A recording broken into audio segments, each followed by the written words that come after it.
செய்யும் என்னை கத்தி இல்லாமல் கொய்யும் இதில் மீள வழி உள்ளதே இருப்பினும் உள்ளம் இருமாறு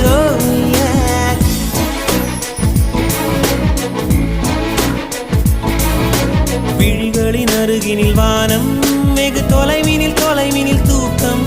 இது 5 புலன்களின் ஏக்கம் என் முதல் அனுபவம்